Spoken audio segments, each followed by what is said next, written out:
भगत का मिक्स किया हुआ गाना डीजे में झूम मचाएगा।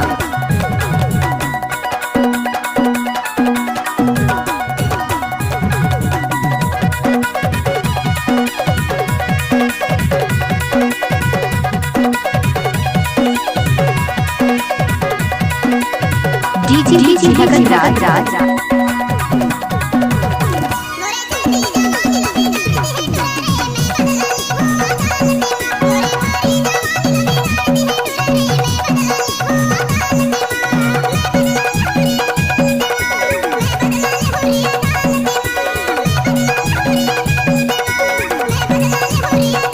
दुनिया में लड़कों स्वागत को निकाय के लड़कों के साथ मुकदमा करेगा।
आपका नाम क्या है? भगत राज 16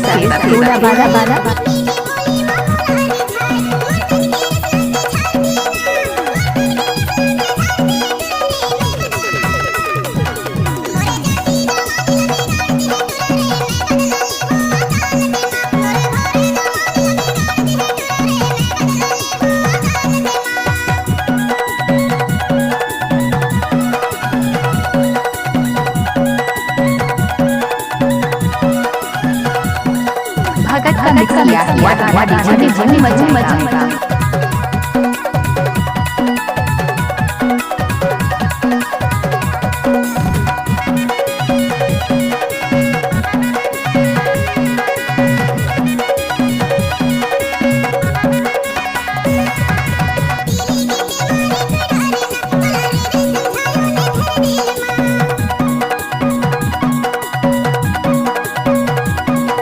कुछ ना बोलना जगत की चली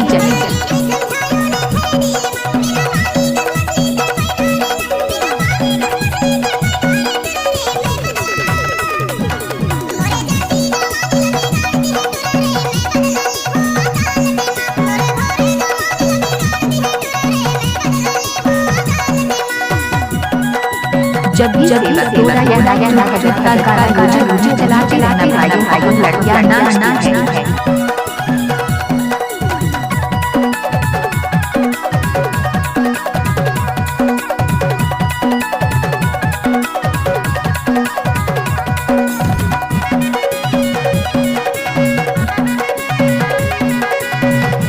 नाच तेरी लगी है।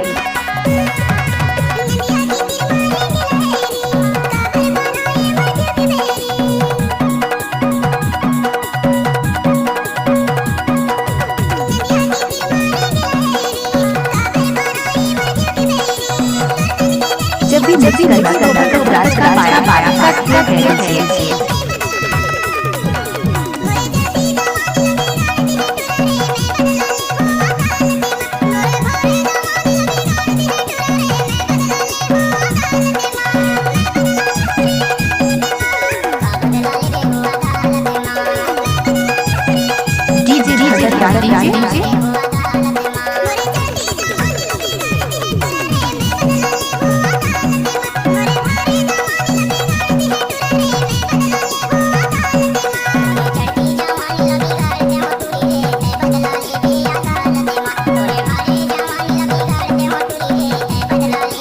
कुछ ना बोलना चली